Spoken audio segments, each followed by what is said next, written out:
नमः। श्रीमद् वाल्मीकि रामायण के अरण्य कांड को हम देख रहे हैं। आज हमने 29वें सर्ग से प्रारंभ करना है। पिछले सर्ग में हमने देखा कि रावण सन्यासी का भेष बनाकर सीता माता के पास आते हैं और उधर मारीच हे सीते हे लक्ष्मण कहते हुए वो मारीच अपने प्राण त्याग देता है। तो इसके बाद हम आगे आज देखेंगे कि जो इधर लक्ष्मण जी भी श्री राम की आवाज सुन के चले जाते हैं, तो सीता माता अकेली रह जाती हैं। तो सीता माता और राक्षस राज रावण का हमने कल संवाद देखा था। फिर उसके बाद रावण अपना परिचय देता है, सीता माता अपना परिचय देती हैं। लेकिन वो जो शंका मेरे मन में आई थी कि सीता माता ने रावण को ये क्यों नहीं पूछा कि अगर तुम राजा हो तो तुम सन्यासी के वेश में क्यों आए हो, तो उसका निराकरण तो कहीं भी नहीं हुआ। और लेकिन ये कंफर्म है कि जो राक्षस था वो रावण था, वो सन्यासी के वेश में आया था, साधु के वेश में आया था। लेकिन उसने झूठ नहीं बोला, अपना परिचय उसने ठीक दिया कि मैं राक्षसों का राजा हूँ, लंकापति हूँ। तो ये हमने कल देखा था। और फिर उसने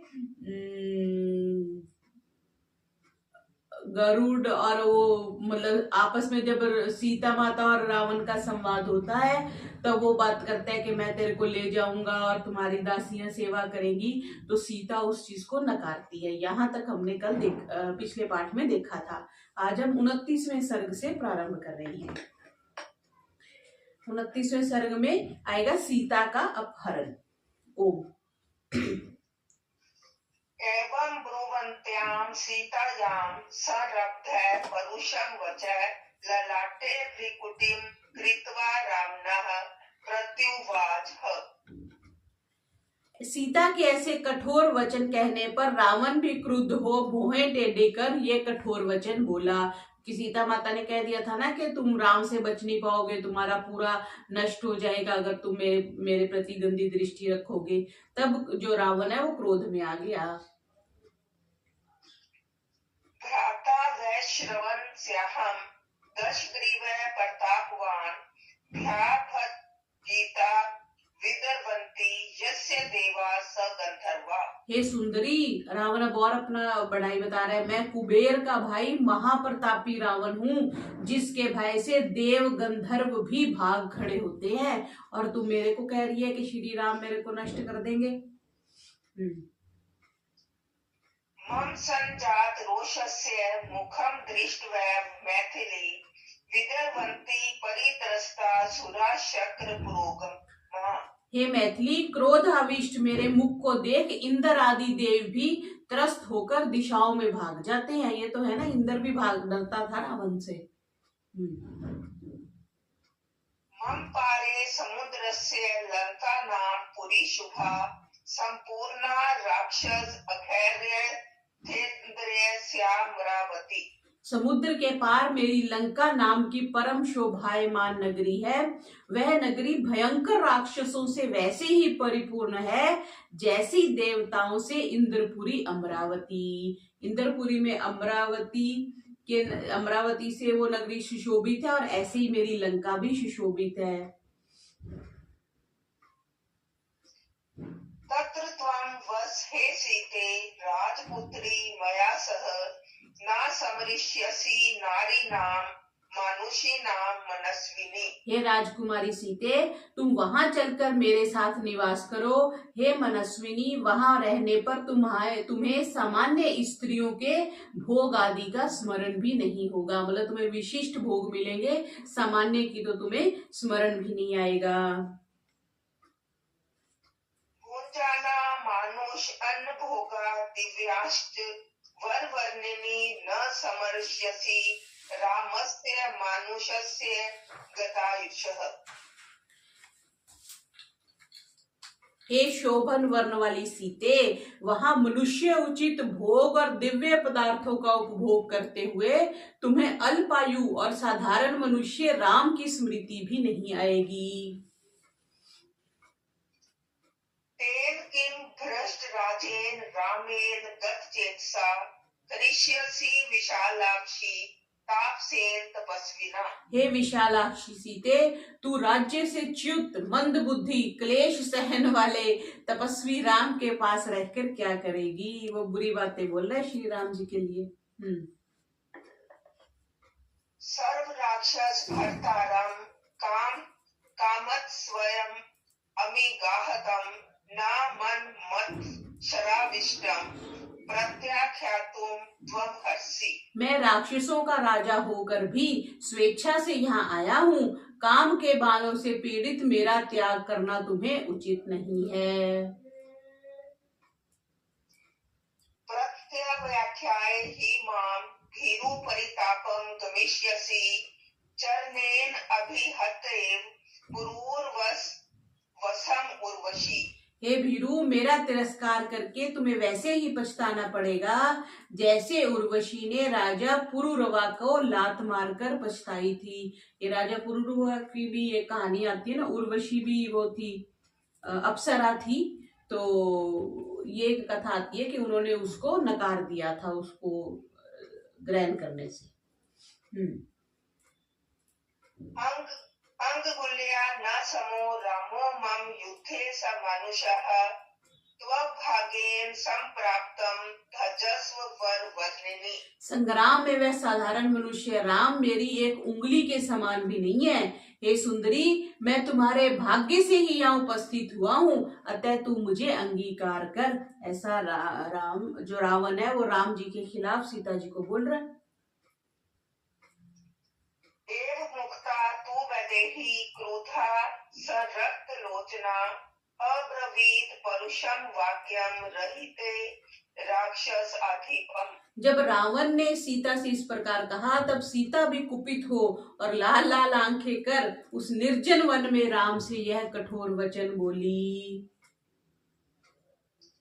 कथम वैष्णवम देवम सर्वभूत नमस्कृतम भ्रातरम वै पदिश्य त्वं शुभम कर्तुम इच्छसि। हे रावण, संपूर्ण देवताओं के पूज्य कुबेर को अपना भाई बताकर भी तुम ऐसा निंदनीय कर्म करने पर क्यों उतारू हुए हो। क्योंकि उसने कुबेर का दे दिया ना, धन कुबेर की पूजा करते हैं ना दीपावली वाले दिन, तो कह रहे कि देवताओं के पूज्य कुबेर को अपना भाई बताकर, मतलब इतने किसी का हम रेफरेंस तो किसी अच्छे व्यक्ति का दें और गलत काम करें तो कहते हैं ना कि तुम उसका भाई होकर ये काम कर रहे हो।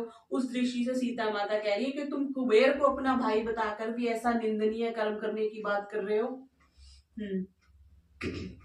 अवश्यम विनश्यन्ति सर्वे रावण राक्षसा येषां त्वं कर्कशो राजा दुर्बुद्धिर जितेंद्रिया। हे रावण, स्मरण रख, वे संपूर्ण राक्षस मारे जाएंगे जिनका राजा तेरे जैसा क्रूर, दुष्ट बुद्धि और अजितेंद्रिय है। अपरहत्यं शचीं भार्यां शक्यं इंद्रस्य जीवितुं न च रामस्य भार्यां माम पलियास्ति जीवितम। इंद्र की धर्म पत्नी शची का अपहरण करके भले ही कोई जीवित रह जाए, परंतु श्री राम की धर्म पत्नी यानी मेरा अपहरण करके कोई व्यक्ति जीवित नहीं रह सकता। ऐसा सीता माता बोल रही है। सीताया वचनम श्रुत्वा हस्ते हस्तं समाहत्य अभिगम्य सुदुष्ट आत्मा राक्षस काम मोहित जग्राह रावणा सीतां बुद्धा थे रोहिणी मीर वामेन सीतां पथ्यांशी मूर्जेषु करेन सह। सीता के ये वचन सुनकर हाथ पर हाथ मारकर उस काम अंध और महादुष्ट रावण ने सीता के निकट जा सीता को उसी प्रकार पकड़ लिया जैसे आकाश में रोहिणी नामक नक्षत्र पर बुध आक्रमण करता है, और रावण ने बाएं हाथ से सीता के बालों को पकड़ लिया। ततस्ताम परुष वाक्य भर्तसेन स महास्वना अंगे नादाय वैदेहिम रथमार उपयतदा।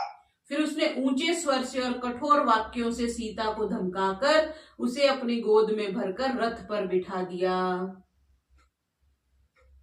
स्वग्रह रहिता विचुक्रोश रावणेन यशस्विनी रामेति सीता दुःखार्ता रामं दुरंगतम वने। उस समय रावण द्वारा पकड़ी हुई यशस्विनी सीता अत्यंत दुखी हो वन में दूर गए हुए अपने पति को हे राम ऐसा कहकर जोर जोर से पुकारने लगी। ताम कामाम स कामार्थ पत्रद इंद्र वधुमिव विचेष्ट माना मादाये उत्तपपाताथ रावणः। उस समय काम से पीड़ित वह रावण सर्पनी के समान छटपटाती हुई कामना रहित सीता को लेकर आकाश मार्ग से चल पड़ा। देखो उसका रथ कैसा था, आया तो धरती पर था, उसने सीता माता को उठा करके धरती पर बिठाया। तो ये महर्षि दयानंद ने जैसे लिखा है कि तब ऐसे रथ ऐसे विमान होते थे जो वही विमान धरती पर भी चलता था, जल पर भी चलता था और आकाश में भी चलता था। अब ये देखो, ये स्मरण करने की बात है ना कि वो आया तो रथ पे था, ठीक है, रथ शब्द यूज हुआ है, और जा कैसे रहा है, वो आकाश मार्ग से जा रहा है। तथा सा राक्षस इंद्रेण के माना विहायसा वृषम चुक्रोश मते भ्रांत चिता यथा अतुरा। उस समय रावण के द्वारा अपहरित तथा आकाश मार्ग से ले जाती हुई सीता आतुर तथा उन्माद रोग से पीड़ित भ्रांत चित्त व्यक्ति के सदृश बार बार रोने और चिल्लाने लगी। हा लक्ष्मण महाबाहो गुरुचित प्रसादक नाम न जानिशे रक्षसा काम रूपिना। हे महाबाहो, गुरुजनों के मन को प्रसन्न करने वाले लक्ष्मण, कामचारी राक्षस मुझे उठाकर लिए जा रहा है, तुम्हें इस बात का पता नहीं है। पहले उसने सीताराम जी को पुकारा, अब वो लक्ष्मण जी को पुकार रही है। जीवितम सुखम अर्थात सच धर्म हेतु प्रीत्यजन ये माना धर्मेन माम राघव न पश्यसि। आश्रितों के रक्षा रूपी धर्म के लिए जीवन और सुख और राज्य को भी त्यागने वाले हे रघुकुल भूषण राम, अधर्म पूर्वक यह राक्षस मुझे उठाकर लिए जा रहा है, कि आपको यह नहीं दिख पड़ रहा। सा तदा करुणा वाचो विलपन्ति सुदुखिता वनस्पति गतम गृध्रम गर्दशायत लोचना। इस प्रकार दुख से करुणा विलाप करती हुई विशाल नेत्रा सीता ने वृक्षों के मध्य में बैठे हुए गृद्धकूट के निवासी महाराज जटायु को देखा। क्या स्थान बताया? गृद्धकूट।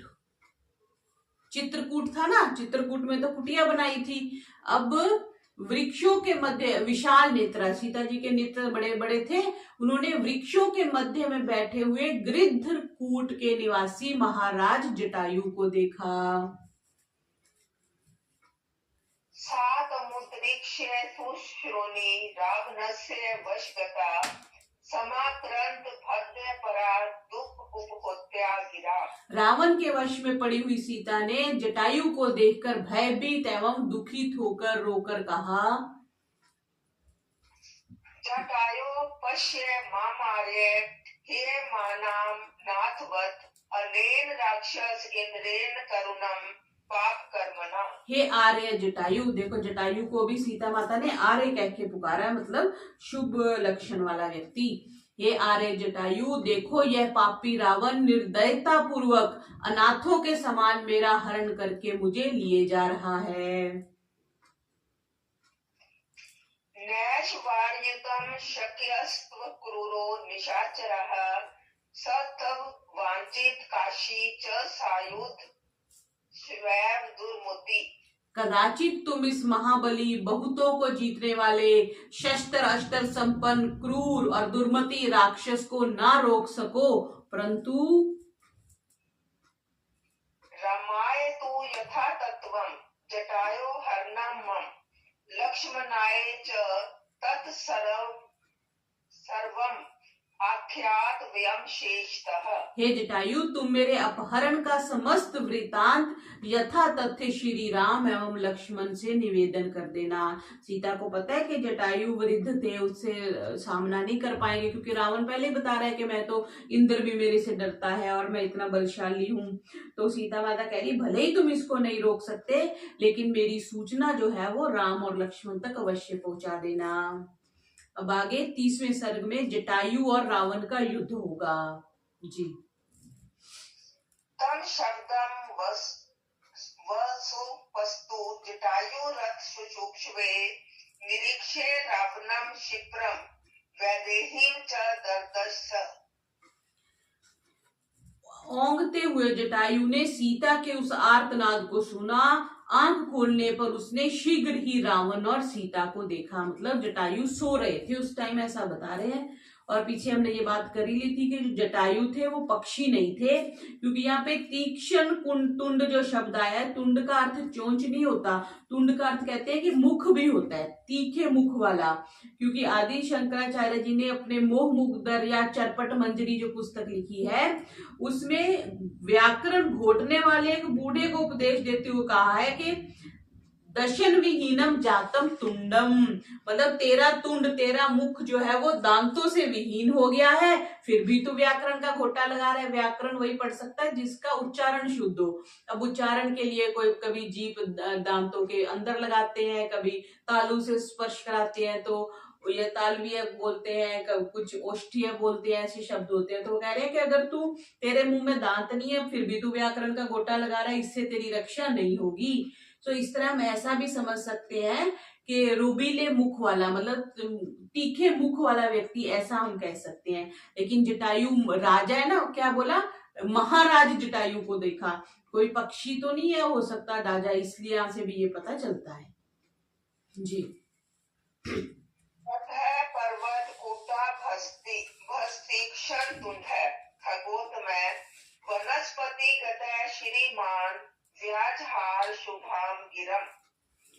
तब वनस्पतियों के बीच में बैठे हुए पर्वत श्रृंग के तुल्य बड़े डील डौल वाले रोबीले मुख वाले आकाश विहारियों में उत्तम श्रीमान जटायु ने मधुर शब्दों में कहा। खगोत्तम, खगोत्तम, खग का मतलब एक पक्षी तो होता है, लेकिन खग का ख का अर्थ आकाश भी होता है। ओम खम्बरम बोलते हो ना संध्या में, जो खम्ब की तरह, खम्ब की तरह मतलब आकाश की तरह जो विशाल है। और ग का अर्थ होता है गमन करने वाला। तो पक्षी के लिए भी एक जो आकाश में विचरण करने वाला है, उसके लिए भी खग शब्द आ जाता है। और आकाश विहारियों में, और आकाश, ये तो सिद्धि होती है, बहुत से जो सन्यासी लोग हैं, साधु लोग हैं, जिनके पास सिद्धि होती है, वो आकाश में विचरण भी करते हैं। तो इस प्रकार आकाश विहारियों में श्रेष्ठ, ऐसा भी कह सकते हैं कि एक साधु, एक सन्यासी, ऐसा भी समझा जा सकता है। दशग्रीव स्थितो धर्मे पुराणे सत्य संशय भ्रातस्त्वं निंदितम करम कर्तुम नाहर हसी सांप्रतम। हे भाई रावण, आप सत्य प्रतिज्ञ सनातन धर्म में स्थित रहने वाले हैं, अतः आपको ऐसा निंदित कर्म नहीं करना चाहिए। राजा सर्वस्य लोकस्य रामो दशरथ आत्मजा धर्म पत्नी सीता तस्य राम त्वम हर्तुर इच्छसि। ये जो सब लोगों के राजा हैं, उन्हीं दशरथ नंदन श्री राम की धर्म पत्नी ये सीता है, जिसको तुम हरना चाहते हो। कथम राजा स्थितो धर्मे परदारान परामृशे रक्षणीया विशेषे राजदारा महाबला। जो राजा धर्म मार्ग में स्थित है, क्या उसे पर स्त्री पर हाथ डालना उचित है? अर्थात उचित नहीं है। हे महाबली रावण, तुम्हें तो राजदाराओं की विशेष रूप से रक्षा करनी चाहिए, लेकिन तुम तो दूसरों की पत्नी पर ही हाथ डाल रहे हो, ऐसा उसने बोला। निर्वत्य मतिव नीचाम परदारा भीमर्शनाथ ना तत् समाचरे यत परो अस्य विग्रहे। हे रावण, पर वधु से संपर्क करने की इच्छा रखने वाली नीच बुद्धि को तुम त्याग दो। जिस कार्य के करने से लोक में निंदा होती है, धीर लोगों को वह कार्य नहीं करना चाहिए। च शिष्टा शास्त्रेश वनागतम वैवस्यन्ति न राजानो धर्मम पुलस्त्य नंदन। हे पौलस्त्य नंदन, पुलस्त्य का पुत्र था ना रावण, तो हे पौलस्त्य नंदन कह रहे हैं शिष्ट जन जिस धर्म अर्थ अथवा काम के संबंध में शास्त्र का विधान नहीं पाते, तब राजा जैसा आचरण करता है लोग भी उसी का अनुसरण करते हैं। जिस भी एक्शन में हमें कोई शास्त्र का प्रमाण नहीं मिलता तो हम अपने पूर्वजों का अनुसरण करते हैं। हमारे बुजुर्ग ऐसे करते थे, हमारे ऋषि लोग ऐसे करते थे, इसलिए हम भी ऐसा करते हैं। तो अगर राजा भी ऐसा ही करेगा, राजा को तो प्रजा फॉलो ही करेगी, तो राजा को ऐसा धर्म का पालन करना चाहिए, धर्म का अनुसरण करना चाहिए, ऐसा जटायु बोल रहे हैं। विषय वा पूरे वाते यदा रामो महाबल न प्राध्याति धर्मात्मा कथम तस्य अपराध्यासी। जब महाबली राम ने तुम्हारे अधिकृत देश या तुम्हारे पूर्व में कोई अपराध ही नहीं किया, तब तुम उनके प्रति ये अपराध क्यों कर रहे हो? अब राजा हो तो कोई ये कह सकता है ना कि तुम सीता को क्यों हर के ले जा रहे हो, उन्होंने कोई अपराध नहीं किया, श्री राम ने तुम्हें कोई दुख नहीं पहुंचाया, तो ये तुम अन्याय क्यों कर रहे हो? यदि स्वरूप नखा हेतु जन स्थान गतः खरः अतिवृतो हतः पूर्वं रामेण क्लिष्ट कर्मणा अत्र ब्रूहि यथा तत्वं को रामस्य व्यतिक्रमः यस्य त्वं लोकनाथस्य भार्यां ऋत्वा गमिष्यसि। अनाचारी खर ने यदि शूर्पणखा के कहने पर आकर जन स्थानगत श्री राम पर आक्रमण किया और धर्मात्मा राम ने उसका काम तमाम कर दिया, तो अब तुम ही ठीक ठीक बताओ कि इसमें श्री राम का क्या दोष है? तो तुम उस लोकनाथ की भार्या का अपहरण करके ले जा रहे हो। क्षिप्रम विसृज वैदेहीं मात्वा घोरेण चक्षुषा दहे दहन भूतेन वित्रम इंद्रा शनिर यथा। हे रावण, तुम सीता को तुरंत छोड़ दो।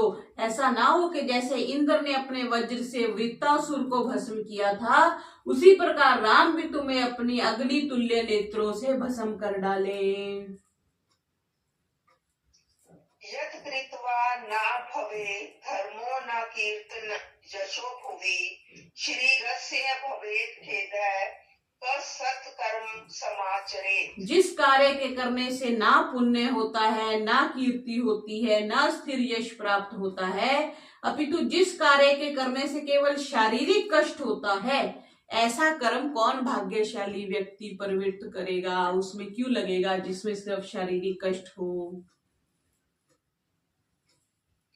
वृतो अहम त्वं युवा धन्वी सशराक्वची रथी तथा अप्यादाय वैदेहीं कुशली ना गमिष्यसि। यद्यपि मैं बूढ़ा हूँ, तुम युवा हो, रथ पर सवार हो, कवच धारण किए हो और धनुष बाण लिए हुए हो, तथापि तुम सीता जी को लेकर यहाँ से कुशलता पूर्वक नहीं जा सकते। जटायु ऐसा बोलते हैं रावण को।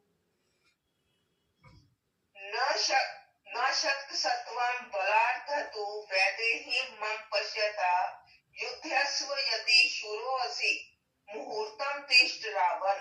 मेरी आंखों के सामने तुम बलात् सीता का अपहरण नहीं कर सकते। हे रावण, यदि तुम वीर हो तो थोड़ी देर ठहरो और मेरे साथ युद्ध करो। देखो, गलत बात को देख करके बूढ़े जटायु ने रावण को ललकार दिया।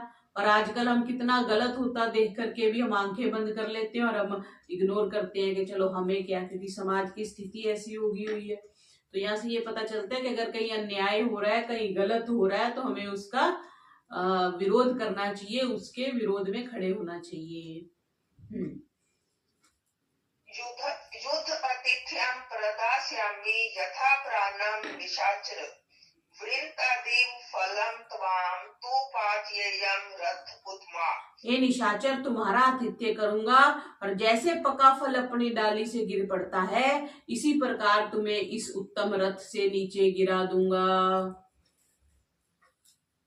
युक्तः क्रोधतः राक्षा तप्त कांचन कुंडलाः राक्षसेन्द्रो अभिदुरुदाव पतत इंद्र इंद्रम ममर्शनः। जटायु के ऐसा कहने पर उसके वाक्यों को सहन कर शुद्ध स्वर्ण के कुंडल पहने हुए, देखो ये बात आई है यहाँ पे, शुद्ध स्वर्ण के कुंडल पहने हुए रावण क्रोध के मारे आंखें लाल कर वनवासी उस गृधराज जटायु पर झपटा।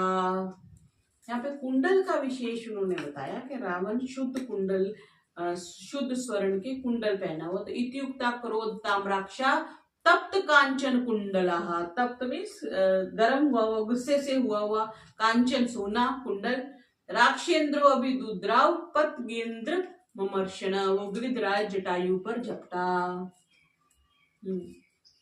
ततो मुहूर्तम संग्रामो बभूव तुलवीर्ययो राक्षसा नाम च मुख्यस्य पक्षी नाम पर्वतस्य च।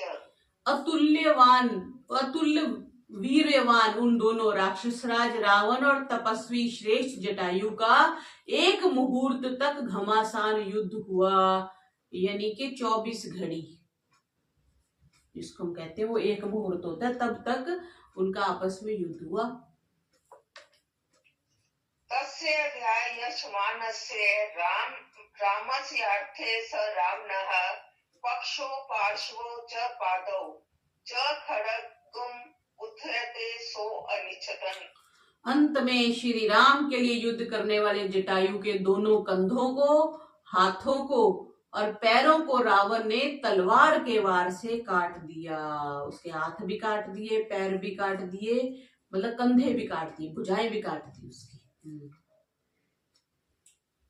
सछिन्न वक्षः सहसा रक्षसा रुद्र कर्मणा निपात हतो गृधरो घरण्यम अलप जीवितः। भयानक कर्म करने वाले रावण द्वारा वक्ष स्थल और पैरों के कट जाने पर जटायु मरणासन होकर पृथ्वी पर गिर पड़ा।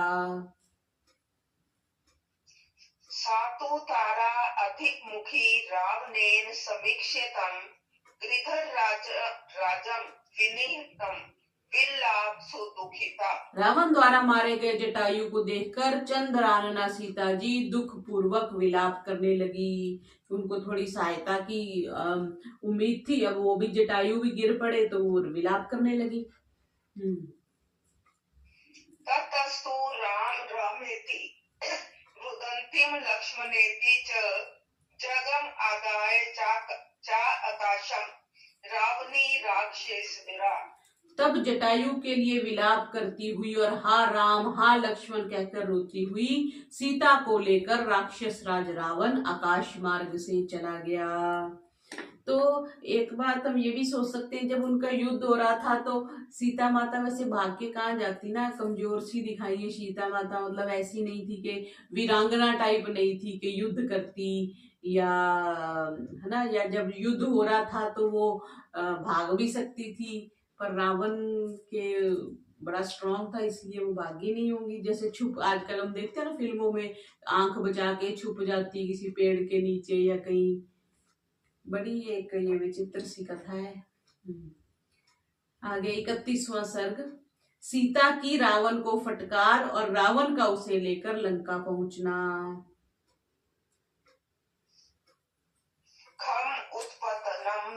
दृष्ट्वा मैथिली जनक आत्मजा दुखिता परम उद्विग्ना भय महती वर्तिनी रोष रोदंता भ्राक्षी भीमाक्षम राक्षस अधिपम रुदंती करुणम सीता हेयमानेदम ब्रवीत। अपहरण की जाती हुई सीता जो दुखित और अत्यंत उद्विग्न और भयभीत थी, जिनकी आंखें रोदन और क्रोध के कारण लाल हो गई थी, वह आकाश मार्ग से जानते हुए भयंकर नेत्रों वाले राक्षसेश्वर रावण से आर्त स्वर में ये बोली।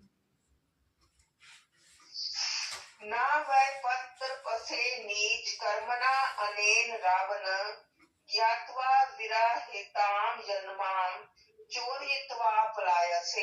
अरे नीच रावण, क्या तुम्हें इस गर्हित काम को करते हुए तनिक भी लज्जा नहीं आती, जो तुम मुझे अकेली पाकर चोरी से उठाकर भागा जा रहा है।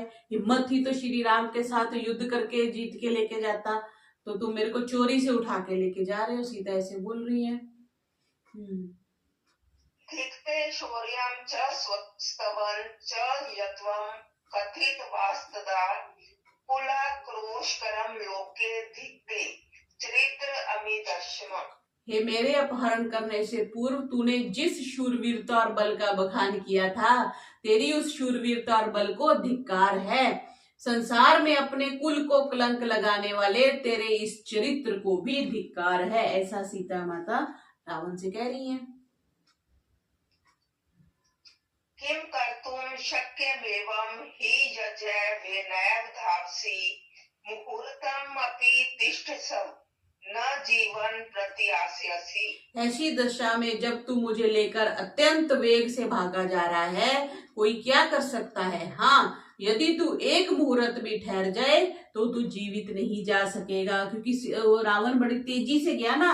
अगर श्री राम और लक्ष्मण आ जाते तो वो उसको वहीं पकड़ लेते।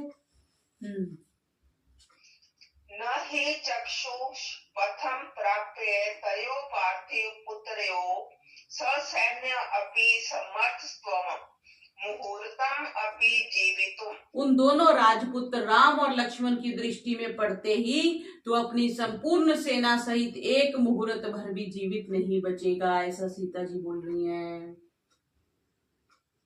साधु कृत्वा आत्मना पथ्यम साधु मां मुंच रावण मत परघर्षण रुष्टो हि भ्रात्रा सह पत्तिर्मम विध्यास्याति विनाशाय त्वं मां यदि न मुंचसि राक्षसा निहता येन सहस्राणि चतुर्दश स कथम राघवो वीरः सर्वस्तर कुशलो बलि न त्वां हन्या इच्छारस्ति क्षणारिष्ट भार्या बहारिणम्। हे रावण, तू अपने हित का भली प्रकार विचार कर मुझे प्रतिष्ठा पूर्वक छोड़ दे, अन्यथा मेरे हरण रूपी अपमान से क्रुद्ध होकर मेरे पति अपने भाई लक्ष्मण सहित तुम्हारा समूल नाश कर देंगे।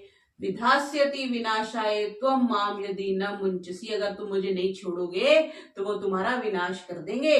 यदि तू मुझे नहीं छोड़ेगा तो जिस राम ने 14 सहस्र राक्षसों को मार डाला था, वे संपूर्ण अस्त्रों में कुशल बलवान पराक्रमी रघुकुल भूषण राम अपनी प्रिय भार्या का अपहरण करने वाले तुझे क्यों नहीं मारेंगे? जब वो 14,000 सैनिकों को मार सकते हैं तो तेरे को भी वो मार देंगे। चान्यच्च परुषं वैदेही रावण अंकगा भय शोक समाविष्टा करुणम विलापः। रावण की गोद में पड़ी हुई सीता भय और शोक से पीड़ित हो इस प्रकार के तथा अन्य बहुत से कठोर वचन कह करुण स्वर में विलाप करने लगी। हे माना तू वैदेही कंचिन आथम पश्यति ददर्श गिरीशम स्थान पंचवानर पुंगवान। गिरीशृंग स्थान। रावण द्वारा इस प्रकार हरण की जाती हुई सीता ने आसपास किसी रक्षक को देखते हुए कुछ दूर पर्वत शिखर पर बैठे हुए 5 वानर श्रेष्ठों को देखा। तेषां मध्ये विशालाक्षी कोशेयं कनक प्रभम उत्तरीयं वर आरोहा शुभ अन्य भरनानि च मुमोच यदि रामाय शंसे युरिति मैथिली वस्त्र मृत्यु सृजन्य तन मध्य निक्षिप्तम सहभूषणम। उस विशाल नेत्रा वरारोहा सीता ने सुवर्ण की भांति चमचमाते हुए अपनी रेशमी वस्त्र में अपने आभूषणों को बांधकर उन वानरों के मध्य में डाल दिया। वस्त्र में लपेटकर डाले गए आभूषणों को उनके मध्य में डालकर सीता ने यह आशा की कि ये लोग इन आभूषणों के द्वारा मेरे अपहरण के समाचार को श्री राम से निवेदन कर देंगे। संभ्रमातु दशग्रीवस्त्रकरं न स बुद्धवान स च पंप अमतिक्रम्य प्रविवेश लंकापुरी। घबराहट के कारण रावण सीता जी के इस कर्म को ना जान सका। वह पंपा को लांग कर लंकापुरी में प्रविष्ट हुआ। तो रावण को नहीं पता चला कि सीता जी ने अपने आभूषण फेंक दिए। सो अभिगम्य पुरीम लंकाम सब मंता पुराम विशद तत्र निदधे रावणा सीताम शोक प्रायणा। लंकापुरी में जा रावण ने अपने अंतःपुर में प्रवेश किया और शोकाकुल सीता जी को भी वहीं रख दिया। तो इस प्रकार जो राक्षस रावण था वो सीता जी को लेके लंका पहुंच गया। अब वो सीता जी को लुभाने का प्रयत्न करेगा 32वें सर्ग में।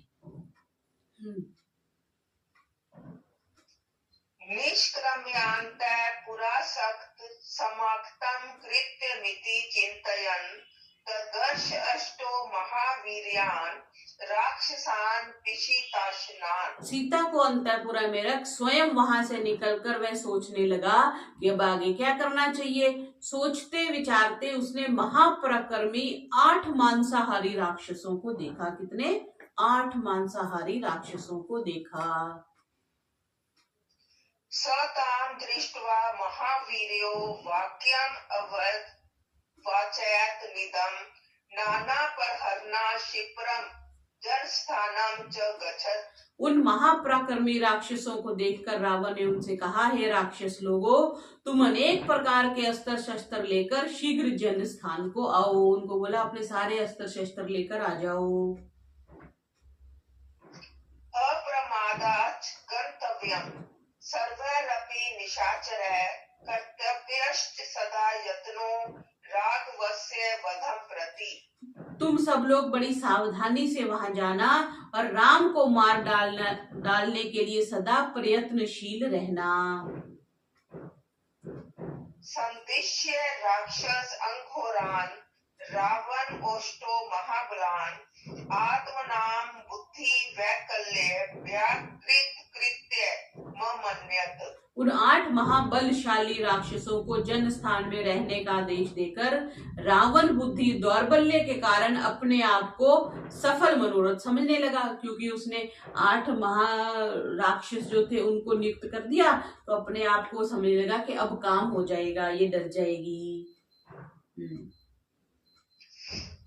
सचिंत्यानो वैदेहीन कामपान पर पीड़िता प्रविवेश गृहं रम्यम सीतां दृष्ट अभित्वरन्। तत्पश्चात काम बानों से पीड़ित हो सीता का स्मरण करते हुए सीता को देखने के लिए उसने अपने रमणीक गृह में प्रवेश किया। सप्रविश्य तु तदेक्षं रावणो राक्षस अधिपः अपश्यद् राक्षसी मध्ये सीतां शोक प्रायणाम। राक्षस राज रावण ने उस ग्रह में प्रविष्ट होकर शोक से पीड़ित सीता को राक्षसियों के मध्य में बैठे हुए देखा। अब सीता के आसपास राक्षसों की जो पत्नी राक्षसियां हैं, लेडीज हैं, उनके बीच में सीता को बैठे हुए देखा। ताम तु शोक पराम दीनाम वशम राक्षस अधिपा स अकला दृश्यमास ग्रहण देव ग्रहोपम।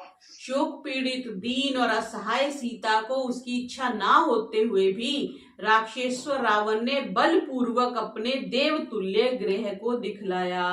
देखो ये भी प्रकरण आ गया कि रावण ने सीता जी को अपना घर दिखाया। हमारे प्रसाद संवादम स्त्री सहस्त्र निषेवितम नाना पक्षी गणय दुष्टम नाना रतन समावितम। उस विशाल महल में छोटे बड़े अनेक प्रकार के ग्रह बने हुए थे। सहस्त्रों स्त्रियां वहां वास करती थी। नाना प्रकार के पक्षी वहां कलोले कर रहे थे और यत्र तत्र अनेक प्रकार के रत्न जड़े हुए थे।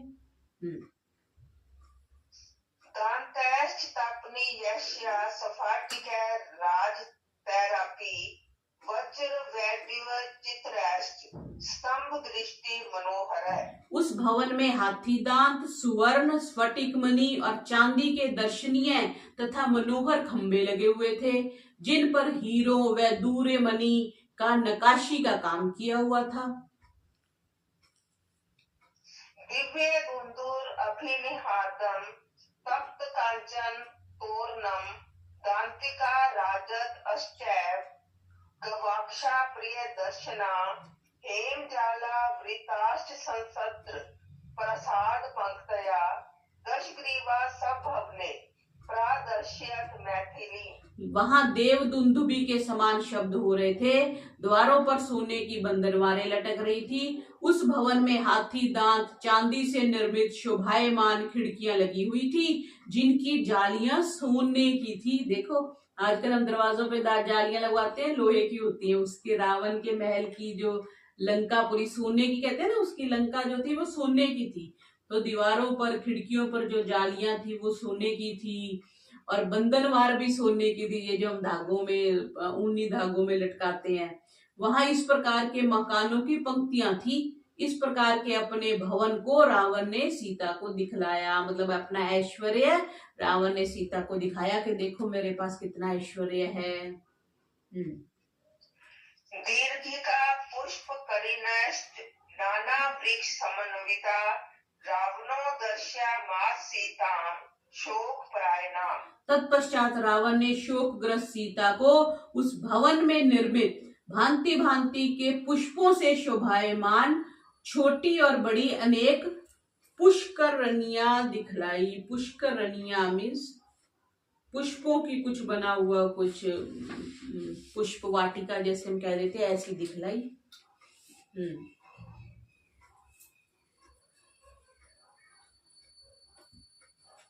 ओम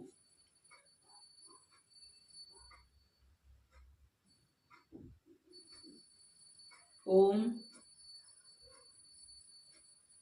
दर्शित्वा तु वैदेहः कृतसनं तपवनोत्तमं उवाच वाक्यं पापात्मा सीतां लोभितुम् इच्छया। अपने उन संपूर्ण उत्तम भवनों को सीता को दिखाकर उसे लुभाने के लिए वह पापात्मा रावण सीता से कहने लगा, न देवेषु न यक्षेषु न गंधर्व शुर्गेषु च अहं पश्यामि लोकेषु यो मे वीर्यस्मो भवेत्। देवों में, गंधर्वों में, यक्षों में और नाग वर्ग में मुझे कोई भी ऐसा व्यक्ति दिखाई नहीं देता जो मेरे समान बलवान या पराक्रमी हो। राज्य भ्रष्टेन दीनेन तापसेन गतायुषा किम करिष्यसि रामेन मानुषेन अल्प तेजसा। राज्य से भ्रष्ट दीन दुखी, श्री राम के लिए बोल रहा है कि राज्य से भ्रष्ट दीन दुखी भिक्षुक गतायु और अल्प तेज वाले साधारण मनुष्य राम को लेकर तू क्या करेगी। अपना वैभव दिखा रहा है और अपनी तारीफ कर रहा है कि तू राम के को लेकर क्या करेगी, तू मेरे को स्वीकार कर। भजस्व सीते मामेव भर्ताहं सदृशतव यौवनं ह्याध्रुवं भीरुरमस्वे मेहासः। हे सीता, तुम मुझे ही स्वीकार कर, क्योंकि मैं ही तुम्हारे योग्य पति हूँ। यह यौवन अस्थिर है। अस्थिर मीन्स टिकने वाला नहीं है। कितने साल रहता है? 10 साल 20 साल, बस फिर तो बूढ़ा हो जाता है बंदा। अतः जब तक यह है तब तक तू मेरे साथ विहार कर। दर्शने माकृथा बुद्धिम राघवस्य वरानने का अस्य शक्ति हागन अतुमपि सीते मनोरथ है। हे शोभने, जब तू राम के दर्शन की आशा छोड़ दे, हे सीते, राम में तो कल्पना द्वारा भी यहाँ आने की शक्ति नहीं है। मतलब श्री राम तो कल्पना से भी लंका नहीं पहुंच सकते, ऐसा बोल रहे हैं। न शक्यो वायुर आकाशे पार्श्व बंधु महाजवै दिव्य मानस्य चापे अग्ने ग्रहितुम विमलाम शिखाम। जिस प्रकार आकाश में प्रचंड वेग से गमन करने वाले वायु को रस्सी से बांधना और दीप्यमान अग्नि को प्रज्वलित शिखा को थामना संभव है, उसी प्रकार राम का यहाँ आना भी असंभव है। बता दिया कि जैसे वायु को आप रस्सी से नहीं बांध सकते और अग्नि को आप पकड़ नहीं सकते, ऐसा असंभव है, इसी प्रकार श्री राम लंका में आना उनका असंभव है।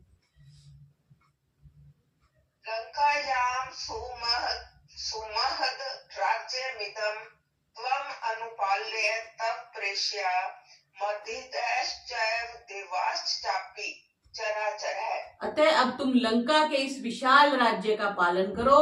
तुम्हारा ऐसा करने पर मेरे जैसे पराक्रमी राक्षस और देवता ही नहीं अपितु समस्त संसार तुम्हारा आज्ञाकारी दास बनकर रहेगा। हिमालयानी सर्वाणी दिव्य गर्धानी मैथिली भूषणानी च मुख्यानी सेवस्व च मया सह। हे मैथिली, लंका में जो दिव्य मालाएं, चंदन आदि सुगंधित पदार्थ और जो उत्तम उत्तम आभूषण है, उन सबको तुम मेरे साथ विहार करते हुए भोग। पुष्पकम नाम सुश्रोणी यद्विमान अनुत्तमम तत्र सीते मया सार्थम विहरस्व यथा सुखम। हे उत्तमांगी, मेरे पास पुष्पक नामक जो उत्तम विमान है, उसमें मेरे साथ बैठकर तू सुख पूर्वक विहार कर। रावण के जो विमान का नाम पुष्पक था। इसी पुष्पक विमान से फिर श्री राम वापिस गए थे, अयोध्या गए थे। एवं वदति तस्मिन्नंसा वस्त्रां तेन वरागना विधायन्तु दुर्निभं सीता मुखम शून्य वर्तयत। रावण के ऐसा कहने पर वरांगनी सीता वस्त्र के छोर से चंद्रमा के समान अपने मुख को ढांप कर रोने लगी। तो ऐसे भी पता चलता है कि उस समय भी पर्दा प्रथा कह सकते हैं कि वो मुख को ढांप कर रोने। आजकल भी तो कई ज्यादा रोते हैं तो मुख को ढांप लेते हैं। ध्यायन्तीं तमिव अवस्थां दीनां चिंता हत प्रभाम उवाच वचनम पापो रावणो राक्षसेश्वरा। तब चिंता के कारण कांति विहीन, दीन, अस्वस्थ और ध्यान मगन सीता से पापी राक्षस राज रावण फिर से कहने लगा, अलम व्रीडेन वैदेही धर्म लोक कृतेन च आशोस्यम देव निश्चंदो यह सत्वम भिगम मश्यति। हे वैदेही, धर्म लोप हो जाने की शंका से तेरा लज्जित होना व्यर्थ है। हे देवी, तुम्हारे प्रति मेरा जो स्नेह संबंध होने वाला है वह ऋषि उपदिष्ट शास्त्र सम्मत राक्षस विवाह है। 8 प्रकार के विवाह कहे जाते हैं। ब्रह्म विवाह, देव विवाह, आर्ष विवाह, प्राजापत्य, आसुर, गंधर्व, राक्षस और पैशाच। तो इनमें ब्रह्म, देव और आर्ष विवाह उत्तम माने जाते हैं। बाकी सारी कैटेगरीज नीचे हैं। और राक्षस विवाह होता है जिसमें हरण करके किसी के साथ विवाह किया जाता है, जैसे रावण ने सीता जी का हरण किया था। प्रसादम कुरु मे क्षिप्रम वश्यो दास उपमस्मिते इमाम शून्या मया वाचय शुष्यम अनेन भाषिता। अब तू मेरे ऊपर शीघ्र प्रसन्न हो जा, मैं तेरा वशवर्ती दास हूँ। देख, काम से पीड़ित होने के कारण ही ऐसी दीनता और हीनता की बातें मैंने तेरे सामने कही हैं। अन्यथा वो ऐसा कहना चाहता है कि रावण किसी स्त्री के समक्ष आज तक गिड़गिड़ाया नहीं, क्योंकि उसके पास तो सारी शक्तियां थी और कितना धन वैभव था। आजकल भी तो जो भी ट्रेंड चल रहा है, अमीर व्यक्ति तो किसी को भी लुभा लेते हैं। जो स्त्रियां हैं, लड़कियां हैं, वो भी तो पैसे पे ही तो रीझती हैं। अभी आज ही मैं बस में आ रही थी तो वो उसने एक गाना लगाया हुआ था, तो गाने सुनने वाले तो गाने की दृष्टि से सुनते हैं। मैं उस दूसरे पॉइंट से सुनी थी। वो कह रहा था कि चंडीगढ़ वाली लड़की से दोस्ती ने मेरे हाथ खड़े करवा दिए, कुछ ऐसा सा था। तो हाथ खड़े अपने आप हो गए, क्योंकि चंडीगढ़ वाले तो खर्चा इतना करेगी। तो जिसके पास पूरी लंका पति हो, शासन हो, इतना वैभव हो, उसके साथ तो कोई भी स्त्री उसको साथ एग्री हो सकती है। तो वही बात है कि वैभव होना चाहिए, धन होना चाहिए, तो किसी को भी लुभा सकता है। तो रावण ये बता रहा है कि मैं आज तक किसी और के आगे गिड़गिड़ाया नहीं, क्योंकि सारी स्त्रियां जिसको भी वो चाहता था उसके लिए उपलब्ध होती थी, लेकिन मैं तेरे प्रति अपनी भावना रखता हूँ, ऐसा रावण बोल रहा है।